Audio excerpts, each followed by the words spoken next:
வணக்கம் மக்களே, welcome back to இதன் ஸ்டூடியோ. இன்றைக்கி நம்ம கஸ்டமைஸ் கிச்சன் தான் பார்க்க போகிறோம். ஒரு சைடு அவங்க ஃபோட்டோவும், இன்னொரு சைடு டெக்ஸ்ட்டும் ஆட் பண்ணி கொடுத்துருக்கோம். அவங்க ஸ்கை ப்ளூ கேட்ட மாதிரியே ஸ்கை ப்ளூ கலர் நம்ம கஸ்டமைஸ் பண்ணி கொடுத்தாச்சு. அவங்க பேர், அவங்க அண்ணன் பேர், இப்படி QR கோட் வந்து நம்ம ஆட் பண்ணியிருக்கோம். இந்த QR கோடை நீங்கள் ஸ்கேன் பண்ணும்போது ஒரு பாட்டு அதுக்குள்ளே இருக்கும். அதை கேட்கும்போது அவங்க அண்ணன் உண்மையாகவே சர்ப்ரைஸ் ஆயிடுவாங்கன்னு நினைக்கிறேன். ஃபோட்டோவில் வந்து கோல்டு எஃபெக்ட் கொடுத்துருக்கோம். இதில் 2 மினி ஹார்ட் ஆட் பண்ணியிருக்கோம், டெசில் ஆட் பண்ணியிருக்கோம். இது மாதிரி கஸ்டமைஸ் கிச்சன் வேணும்னா மறக்காமல் நம்ம சேனலை ஃபாலோ பண்ணுங்கள். இந்த வீடியோக்கு ஒரு லைக் பண்ணுங்கள். பாய் மக்களே. என் தங்க தான் என் உயிர், என் உலகமே அதுதான்.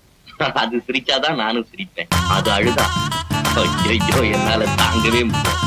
நான் கண்ணை திறந்திருக்கும் போதெல்லாம் அது என் முன்னாலே நிக்கணும். கண்ணை மூடி இருந்தேன்னா என் கனவுல கூட கலகலன்னு சிரிச்சு விளையாடும்.